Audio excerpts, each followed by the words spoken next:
I've had the time of my life, though I've never felt this way before. Never felt this way. Hey, well, it's Friday. It's about all the time I ever have to do videos is Friday and Saturdays. So, you get them on the weekend. That's about it, man. I'm sorry. I'm busy. School started back up again. Anyway, this is the prediction video for the February 19th fight between Fernando Montiel and Nonito Donaire. And this is for the WBC and WBO Bantamweight titles. Montiel's titles, that is. In this, I will break down both fighters, and then I will give my prediction. The first guy we'll start out with is Nonito Donaire, who at 5'6", could be 5'7". Don't fool yourself on this one. 68-inch reach. He's the younger and bigger fighter in this fight. He's 25-1, 17 knockouts. 17 knockouts? Yeah. For a 65% knockout ratio, and he's moving up. This is not his last weight class. You know what I'm saying?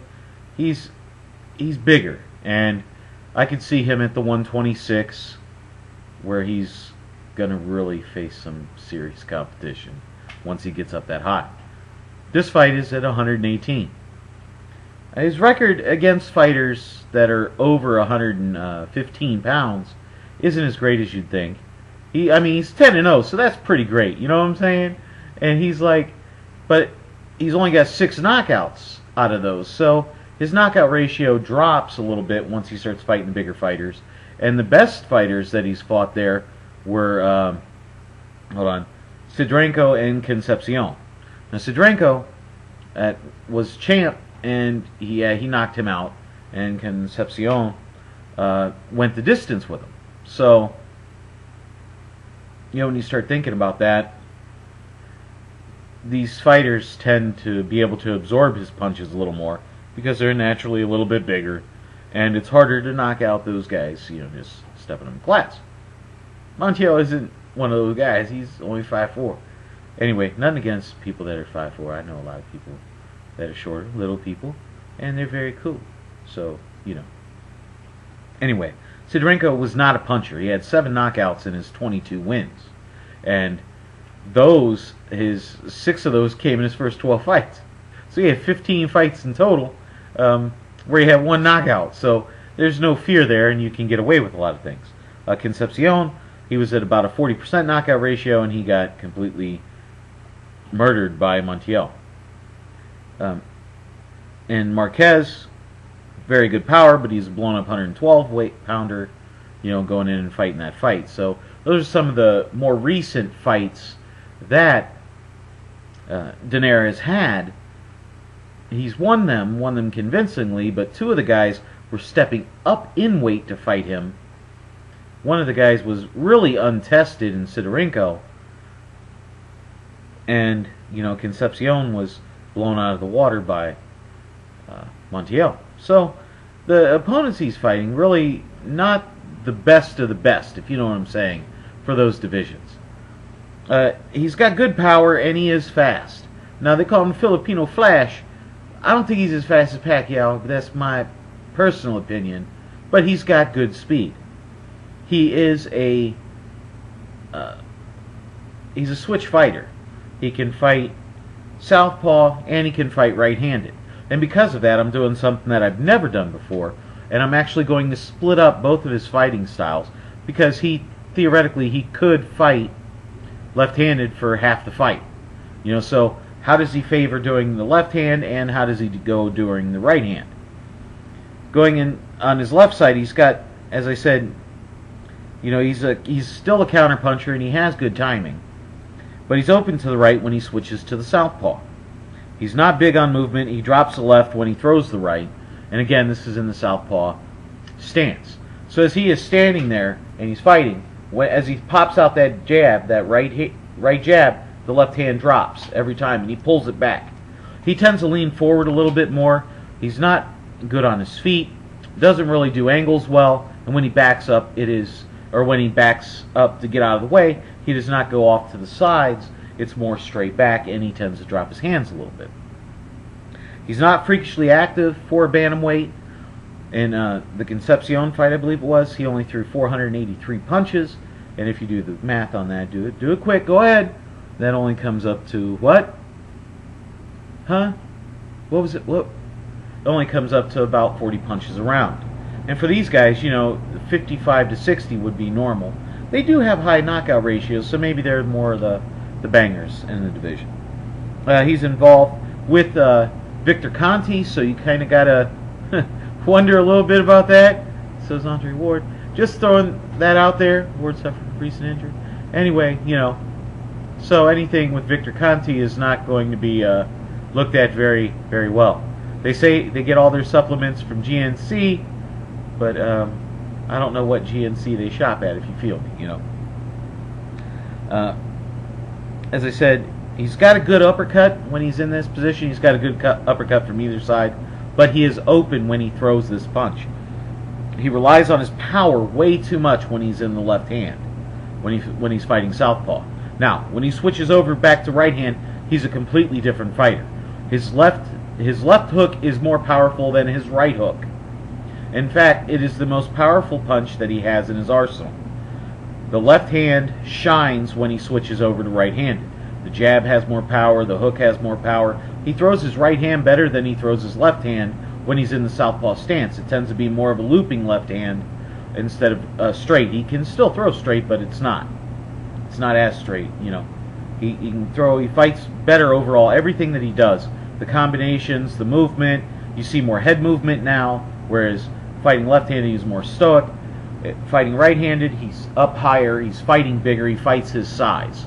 Everything that he does left-handed is almost the opposite right-handed. He has more footwork, he becomes instantly more aggressive, throwing combos, working the body. The uppercut is filthy.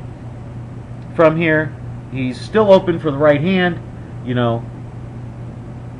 and that's when he's, and that would be for the right hand lead especially, and he can get caught, just naturally. He can get caught with shots. He tends to open up a little bit because he doesn't really worry about guys that much. He has a vicious uppercut, as I said, and it looks like he could explode at any time whenever he's fighting right-handed. It looks like he's just waiting for the time to do it, and then it's like a flash, and dude is on the ground. Sidorenko's face exploded when he got drilled, when in his last fight when he knocked him out in the 4th round. But I mean, the record doesn't lie. He doesn't knock out everybody, and he doesn't knock out the bigger guys all the time. I mean, he went the distance with Concepcion, but looking at his last couple fights, it's almost like we're seeing a bit of a different fighter. He's growing into his size. Maybe he's not killing himself to get down to the weights. He's allowing himself to have the extra weight, extra power, things of that nature. And very, very dangerous fighter. Okay, now moving over to Fernando Montiel. He's a smaller fighter. This is only his 2.5 years at 118 pounds himself. He's 5'4". He's got a 66-inch reach. So he is the smaller fighter in this. Make no bones about it. He's 10-1-1 with 9 knockouts when he fights fighters that are 118 pounds, or any over 115, I should say. So he struggled against Yanni Gonzalez, who was a bigger fighter. He struggled against Hasegawa, who was also a bigger fighter. He struggled against, and lost actually, to Mark Too Sharp Johnson, who's a boxer, who kept him at distance. And even though he has the extensive amateur career, he's a great counterpuncher, and because of that, he has very good power. Now, it's deceptive because he catches you when you make your mistake. And he catches you, that timing is so good that it amplifies the power in the punch that's thrown. If he smells water, or blood in the water, he smells water. How do you smell water unless it's like from the sewer? So honestly, Guardo, tell me that, man. Can you? I don't know. Anyway, if he smells blood in the water, he's on you. He's very vicious once it happens. The problem is he can overreach when he's throwing punches. He leaves himself open. He lunges. He drops his hands when he's backing up. He holds his left way too low. He is a patient fighter, but at the same time, when he throws his punches, it's almost like he waited too long. You know what I mean? He does throw feints. He will do feints, which I think will work incredibly well against Donaire. I think the bigger fighters, if they use feints, because Donaire, really, when he explodes, it's amazing. But if you do the feint, you can see the punch. You know, you can react to the punch because you have more time because you're not fully vested in it. You know, you have a shot to counter him and counter him well. That should work well for Montiel if he uses it. Now, he must watch what he's doing. He was losing the fight against Hasegawa. If anybody watched that fight, he could have really realistically lost all 3 rounds going into the 4th. And he was probably losing the 4th one, to be honest, until he completely knocked Hasegawa simple. He doesn't do well with combos. He seems to lock up when that happens. He backs straight up, and he struggles with the speed, as I said earlier. He lunges way too much, and I think when you combine all of that and you start looking into this fight, you know, Donaire seems like the freight train that's just coming through, and Montiel is one of his stops. I think it would be a knockout, and I'm going to go with the 5th round for Donaire to knock out Montiel. Initially, when I was looking at the matchup, before actually watching video, if you looked at it on paper and compared a lot of different things, you could say, hey, there could be an upset here. But once you watch them, once you actually watch them fighting, you see the differences are great. And Donaire has flashes of absolute brilliance when he's in there, and those shots almost seem to come from nowhere. There's a massive, massive amount of power behind them, and they're devastating. So it almost seems like just different fighters, you know. I mean, his last 10 fights, Donaire has had 8 knockouts. So his power's coming, and he's getting better. So all that said, as I said, knockout in the 5th by Donaire. And yeah, that's the prediction vid. Hope you guys enjoyed it there. Please comment, rate, subscribe. Click the link right there. And you have a great day, alright? Wait, this is Bigragu. I'm out.